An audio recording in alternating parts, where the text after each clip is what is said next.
Alright, so here we have the square root of x minus a equals x minus 4. And we're told that if a is equal to 2, then what is the solution set to this equation? Okay, well, so first problem we have to finding a solution is that we have two variables, right? And only one equation, but luckily we're given that a is equal to 2, so let's just go ahead and plug that in right off the bat. So x minus 2 is equal to x minus 4. A little bit hard to work with square roots. Let's just square that to get rid of it. So square both sides. So we have x minus 2 is equal to x minus 4 squared, right? This squared also is a little bit clunky to work with, so let's go ahead and multiply it out. So we'll have x minus 2 is equal to x squared minus 8x plus 16, right?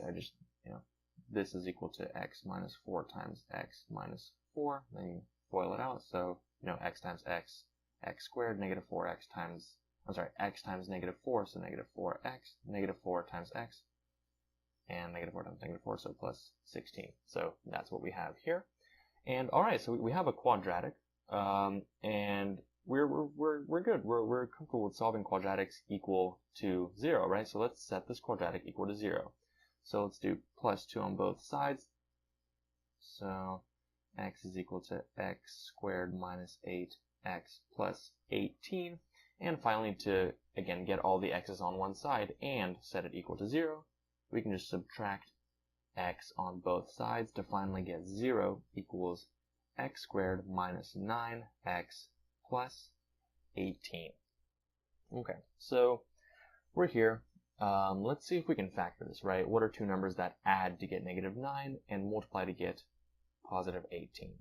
That would be negative 6 and negative 3. So we can rewrite this as x minus 6, x minus 3. Now we set each of these factors individually equal to 0, right? So we set x minus 6 equals 0, x minus 3 equals 0. And here add 6 on both sides, so we get that x is equal to 6, and here we do add 3 on both sides to get that x is equal to 3.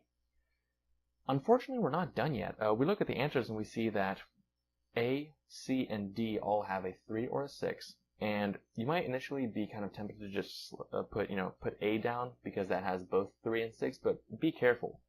It's asking us what solution set is this, like the solution to the equation, which set. So this notation right here is interval notation, right? What this means is that it's the interval from 3 to 6, including 3 and 6. That means it's like 3, 4, 5, and 6, which isn't true, right? We only found that it's only 3 and 6, not 4 and 5. You can, if you want to check, you can plug in 4 and 5 into x, at any point here and find that it's not actually equal. So this isn't a solution. 5 isn't a solution. We only have 3 and 6. And as a quick note on the interval notation, the brackets mean inclusive, right? So if it was like 3 and 6 in parentheses, that would mean it's from 3 to 6, not including 3 and 6. But in this case, it's including. But it's not right, because 4 and 5 aren't solutions. So A is actually out. So then, okay, how do we decide between C and D, right? How do we decide between 3 or 6? Which one is it? Well, there's something called extraneous solutions, which pops up once in a while, and this is exactly it. What you got to do, you got these two solutions, but you got to test them out. So plug in 3 and plug in 6 into your original equation. So let's take right here. So we have right here. Let me just again rewrite the equation, right? So we have x minus 2 square root is equal to x minus 4. So for x equals 6, what would it be? Well, it would be 6 minus 2 square root is equal to 6 minus 4. Okay, so what is that? That's on this side. That becomes your square root of 4 is equal to 2, which is true, right? What about this other one then? Sorry, it's getting a little cramped here. What about the other one? So let's plug in 3 for x. So if we do 3 for x, we get 3, again, into here. 3 minus 2 is equal to 3 minus 4. So you get the square root of 1 is equal to negative 1.